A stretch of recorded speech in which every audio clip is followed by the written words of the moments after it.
اور سورہ فاتحہ کے بارے میں چند باتیں میں رکھوں گی، جن میں جو خاص باتیں ہیں وہ یہ کہ نبی کریم صلی اللہ علیہ وسلم نے ارشاد فرمایا کہ 4 چیزیں اس خزانے سے اتاری جو عرش کے نیچے ہے۔ عرش سے مراد اللہ پاک کا عرش ہے، اور وہ 4 چیزیں کیا ہیں؟ سب سے پہلے سورہ فاتحہ، آیت الکرسی، سورہ بقرہ کی آخری 2 آیات اور سورہ کوثر۔ یہ سب ابو امامہ رضی اللہ تعالیٰ عنہ سے روایت ہے۔ تو یہ 4 چیزیں ہیں جو عرش کے نیچے سے اتاری گئیں: سورہ فاتحہ، آیت الکرسی، سورہ بقرہ کی آخری 2 آیتیں اور سورہ کوثر۔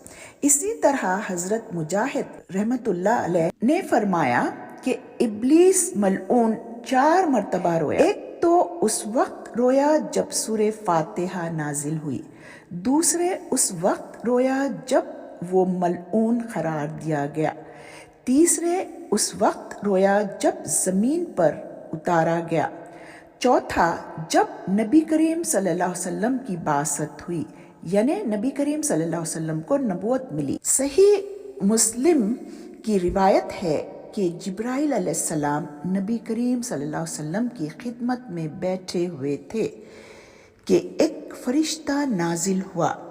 حضرت جبرائیل علیہ السلام نے عرض کیا کہ یہ ایک فرشتہ ہے جو آج سے پہلے کبھی زمین پر نہیں اترا۔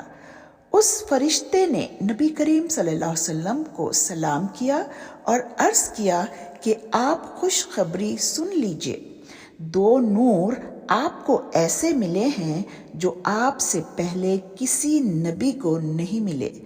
سورہ فاتحہ، سورہ بقرہ کی آخری 2 آیتیں، ان میں دعا ہے، اور چونکہ یہ دعا اللہ تعالیٰ کی بتائی ہوئی ہے اس لیے بہت مقبول ہے۔ دیکھیے، جب کسی مکان میں رہنے کا جب بھی ہم ارادہ کرتے ہیں تو سب سے پہلے ہم کیا کرتے؟ صفائی ستھرائی کرتے، کوئی چیز غیر ضروری ہے تو اس کو وہاں سے ہٹا دیتے، پھر پینٹنگ کرتے، پھر ڈیکوریٹ کرتے، یعنی کہ رہنے کے قابل بناتے۔ اسی طرح جب تلاوت قرآن کا آغاز کریں تو پہلے اپنے دل کو صاف کریں اور شیطان مردود کے وسوسوں سے پاک کریں۔ جب قرآن کریم کی تلاوت کی جائے تو اول تعوذ یعنی اعوذ باللہ من الشیطان الرجیم پڑھا جائے۔ سورہ نحل میں باری تعالیٰ کا ارشاد ہے، جب تم قرآن پڑھنا شروع کرے تو اللہ کی پناہ مانگ شیطان مردود سے، اور اس کے بعد تسمیہ یعنی بسم اللہ پڑھا جائے۔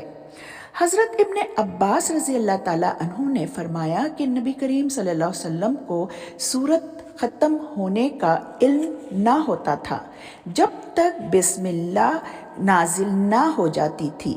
جب بسم اللہ کا نزول ہوتا تو آپ سمجھ لیتے تھے کہ سورت ختم ہو گئی، اب نئی سورت شروع ہو رہی ہے۔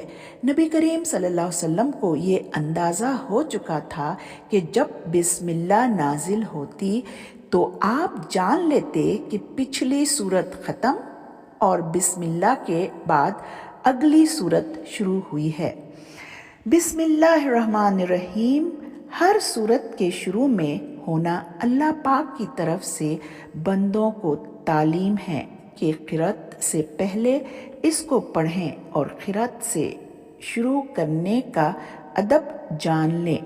سورہ فاتحہ یہ ایک مختصر سورت ہے لیکن حقائق سے لبریز ہے۔ اس میں اللہ تعالیٰ اپنے بندے کو عبادت کرنا سکھاتا ہے اور بتاتا ہے کہ کیا مانگو اور کیسے مانگو۔ سورہ فاتحہ کا ترجمہ اور تفسیر: اعوذ باللہ من الشیطان الرجیم، بسم اللہ الرحمن الرحیم۔ شروع اللہ کے نام سے جو سب پر مہربان ہے، بہت مہربان۔ الحمدللہ رب العالمین، تمام تعریفیں اللہ کی ہیں جو تمام جہانوں کا پروردگار ہے۔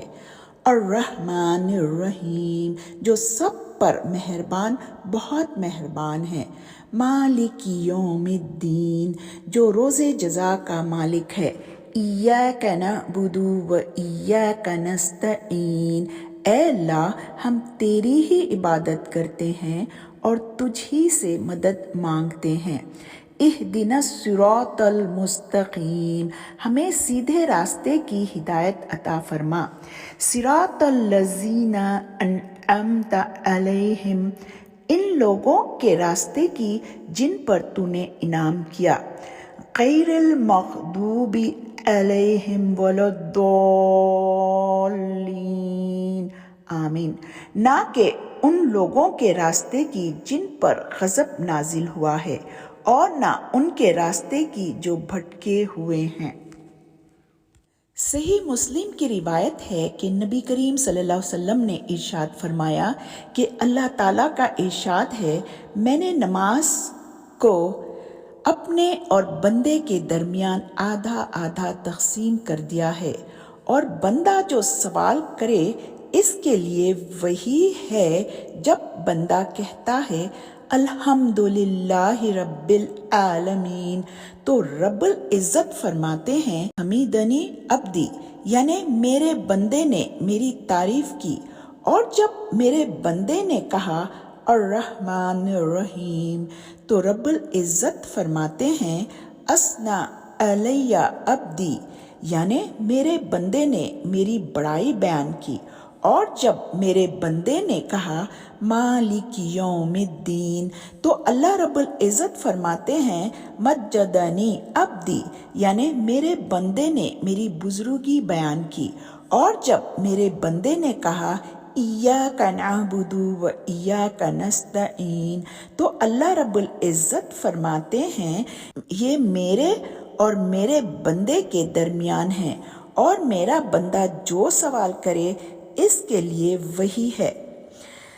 اسلام جن بنیادی عقائد کی طرف دعوت دیتا ہے ان میں 3 عقائد کو بنیادی اہمیت حاصل ہے، یعنی اسلام ان 3 عقائد پر ٹھیک ٹھیک ایمان لانے کا نام ہے۔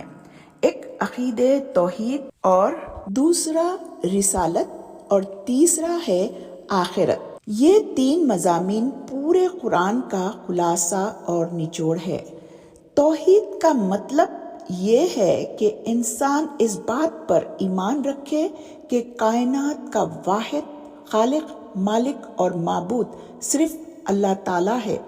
اللہ تعالیٰ کے ساتھ کوئی خدائی میں شریک نہیں، یہ عقیدہ توحید کہلاتا ہے۔ دوسرا عقیدہ رسالت ہے۔ رسالت کے معنی یہ کہ اللہ تعالیٰ بندوں کے ہدایت کے لیے وقتاً فوقتاً اپنے پیغمبر بھیجتے رہتے ہیں، اور ان پر وحی نازل ہوتی ہے، اور اس وحی کے ذریعے وہ لوگوں کو ہدایت کا راستہ دکھاتے ہیں، اور اس رسالت کا اختتام نبی کریم صلی اللہ علیہ وسلم کے نبوت اور رسالت پر ہوا۔ تیسرا عقیدہ آخرت کہلاتا ہے، اور اس کا مطلب یہ ہے کہ زندگی صرف دنیا کی زندگی نہیں ہے، بلکہ ایک آخرت کی زندگی آنے والی ہے، اور اللہ تعالیٰ ہی اس وقت کے مالک ہوں گے۔ لہٰذا اس آیت میں آخرت کا ذکر ہے۔ اس روز خیر و شر کے بدلوں کا فیصلہ ہوگا۔ ہر شخص اپنے اپنے اعمال کا نتیجہ پائے گا۔ اللہ پاک کے رحم و کرم کے سوا کوئی راستہ جان چھوٹنے کا نہ ہوگا، اور یہ احکامات ہیں۔ اسلام میں عبادت کا مفہوم زندگی کے تمام شعبوں پر حاوی ہے۔ نماز، روزہ، زکوٰۃ اور حج سے لے کر جملہ اخلاق و آداب وغیرہ سب اسی کے اجزاء ہیں۔ اہدنا الصراط المستقیم، ہمیں سیدھے راستے کی ہدایت عطا فرما۔ اس دنیا میں زندگی بسر کرنے کے لیے انسان ایک متوازن اور معتدل راستے کا محتاج ہے، اور یہ متوازن راستہ انسان اپنی عقل سے معین نہیں کر سکتا، بلکہ اس کے لیے وہ مجبور ہے کہ اللہ ہی سے درخواست کرے کہ وہ اس کے سامنے صراط المستقیم کو واضح کرے اور اس پر چلنے کی اسے توفیق عطا فرمائے۔ ان لوگوں کے راستے کی جن پر تو نے انعام کیا، وہ انعام یافتہ 4 طبقات ہیں: انبیاء، صدیقین، شہداء، صالحین۔ ان لوگوں کی راہ پر چلا، نہ کہ ان لوگوں کے راستے کی جن پر غضب نازل ہوا ہے، اور نہ ان کے راستے کی جو بھٹکے ہوئے ہیں۔ اور اس میں نہ ماننے والوں کا ذکر ہے، یعنی مغضوب اور ضالین۔ مغضوب سے مراد جو شخص ضد، ہٹ، تکبر کی وجہ سے نہ مانے، جن پر غضب کیا گیا۔ اس سے کیا مراد ہے؟ یہودی۔ اور ضالین جو لا علم اور جہالت کی وجہ سے نہ ماننے والے ہیں، جسے نصارہ اور عیسائی۔